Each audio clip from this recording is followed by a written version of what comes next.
So, hapit na ang Valentine's Day.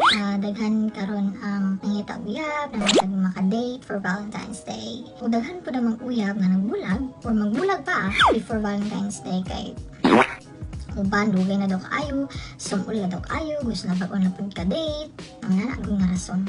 Pero ang istorya na ito karon kay bahin sa boyfriend or girlfriend nimo or banar, asawa ba nimo na over na kay ka-friendly. Nya, na day something di ay nahitabo sa ilang friend ko no, masakpan, musultira, friend naman mi ato. Or ino din ka, dauta din mo una-una, dauta ka una-una ba?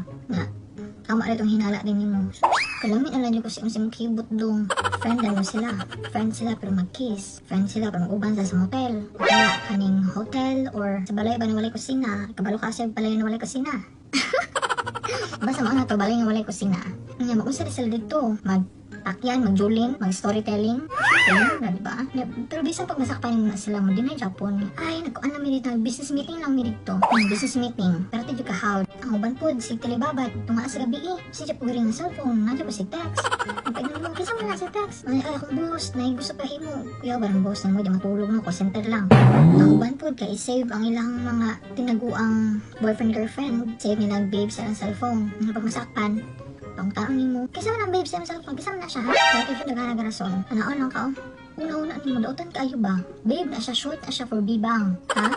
Ang uban po, kay ihatod sundo sa trabahoan ng ilahang friend ko, no? Pag masakpan ni mo, pangtaon ni mo, kisa mo na, kasi naman bayaran na, magahatod ba ni mo, ha? Ngayon ka na. Ikaw ba, kitabangan naman ako ng tao, kay napiang na siya tong miagi. Di siya kalakaw tarong, so ginahatod sundo na ako na siya. Naon sa matawon. Caregiver na dagkaan ni karon. Ana lang, ha? Ana lang. Ang uban po, kay hilig kayo inom-inom, mahubog, silingan na makamata, kwarto sa silingan. Ano niya, kung masakpan sa kuya, asawa, mana dayon na, pasaylo ako, dili na dyan usab. Hindi mo usab, pero kaisa na lang. Namo ni karon, sorry dayon, no? Abti ka may sorry. So, tagahubog din mo, dito di ka mo, tukong mo kuan, hubog, ni karon.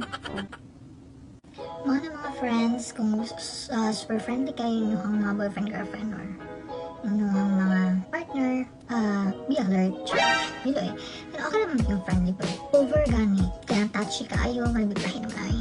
Tapos kung ano mo, na may karelasyon, na may partner, know the limit. Diba? Kaya delikado na. Dapat dili mo buhaton ang mga butang dili mo gusto experience. Charot. Sina oyo 2020 na dapat ano na ta, kaming be realistic no. Update, dili mo pa ka-martyr case. Wala lugar ang martir. Charot. Sige. Bye. Sunod na po.